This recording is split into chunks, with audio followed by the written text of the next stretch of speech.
it's becoming more and more difficult. I mean, it used to be easier, I think, a little bit easier to keep your rights in the old world when you had one television channel and then they would screen it and that's it.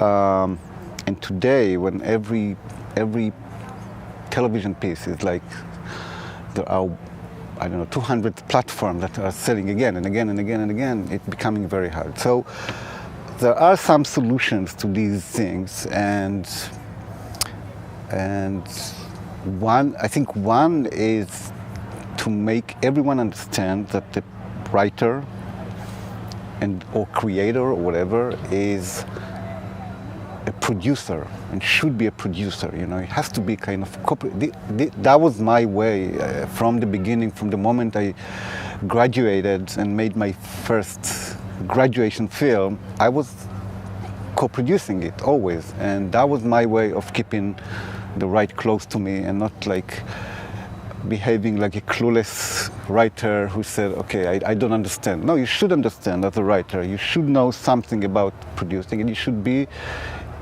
in charge. You should be involved, and that's how you become any kind of co-producer or executive producer or whatever, and then you have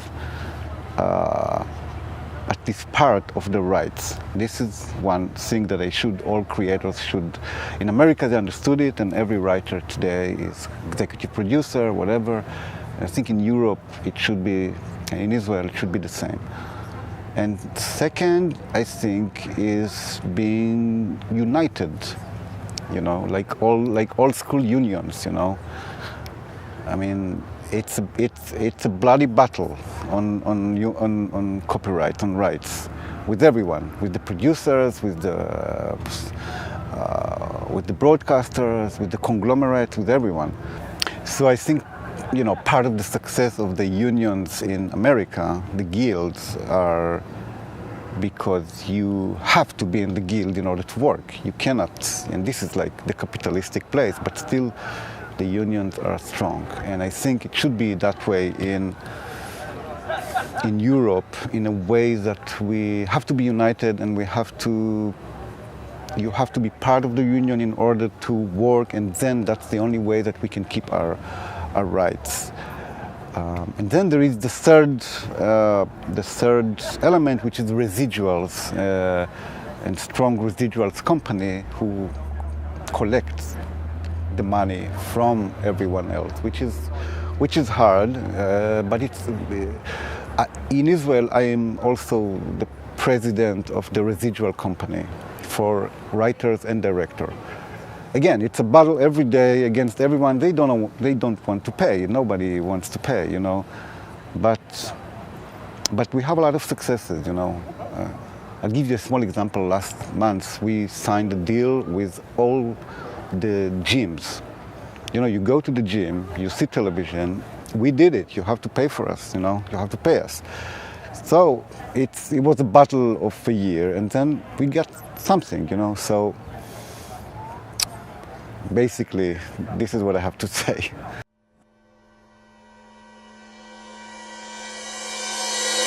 If there is something great about In Treatment and these 20 adaptations, is that,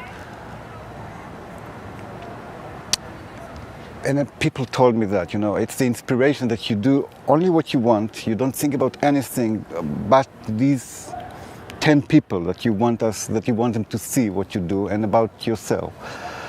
In Treatment was so tiny little thing that I did for me and my friends, and I never thought of nothing more than that. And the fact that this miracle can happen when you don't think of it at all is maybe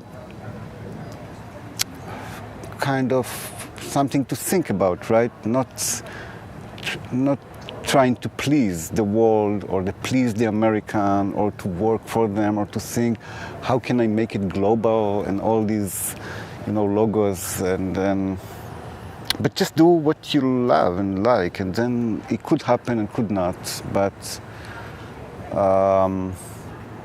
that was my case. I just did something so small that I thought, if it's so small, then nobody will tell me what to do, and then I'll do what I want, you know. And then it just worked. So.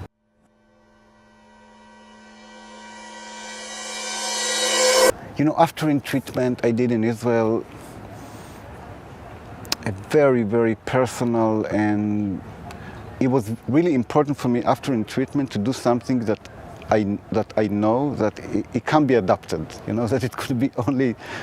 So I did a very small series about artists that used to live in Israel in the 70s. It was a docu-fiction. It was very interesting. It was my, I don't know, for me, it's my best piece.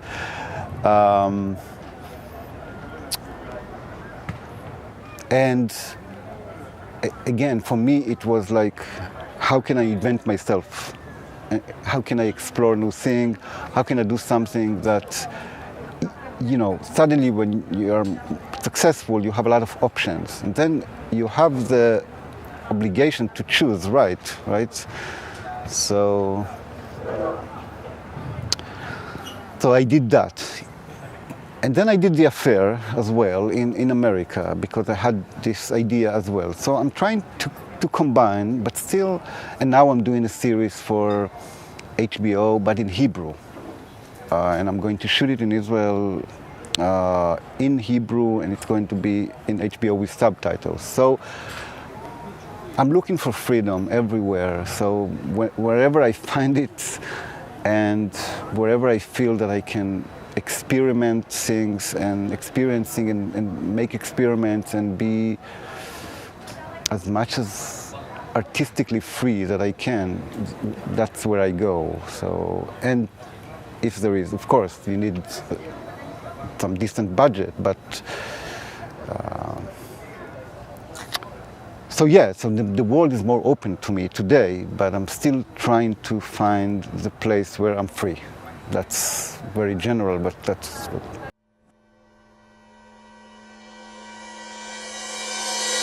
It's a very strange world when everyone wants what he doesn't have, you know, so I really want to make a feature film, and I hope to make one in 2 years from now. And the people from the cinema, they want to make television. Everybody misses something else. For me, art house cinema is still, and you know what, there is much more variety in cinema than in television. This is what I'm trying to say. I mean, most of the television, again, are genre film. It's like all of the films were thrillers, you know. So in a way, if you come to Venice, or if you just watch film, you have much more variety of subject, genres, you know, than in cinema. So if I have a moment, I would always prefer to watch a film. But yes, budgets are going to television. It's easier to make, you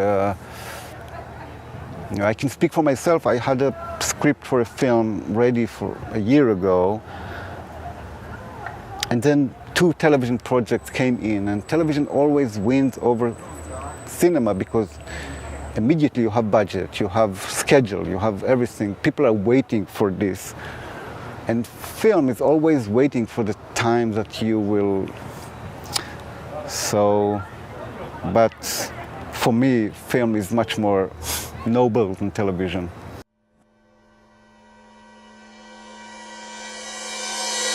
It's going to be a feature film, a European film actually, about a woman called Etty Hillesum. So the story of Etty Hillesum is she's a woman who wrote, she was 27, she wrote a diary in Amsterdam. She was Dutch, between 45 and 43, 1945, 1943. And this book is it's a life-changing book. It's a book when she writes about her philosophical ideas, but in a very passionate way. And there is a love story between her and an old man. So, but Amsterdam is not, I mean, and she writes, it's so modern that you would read it and you think it's someone in Rome wrote it today, you know, it's crazy. But then Amsterdam is occupied already by the Nazis, and gradually this, you know, the situation is crawling more and more. And she's going through a very spiritual process with this guy, which is the essence of this diary. And by the end, she became a hero or a martyr, you would say, because she went by her own will to a camp and then died at the age of 30. So this book, read it. It's an amazing story and an amazing book. So this is the film that I want to make.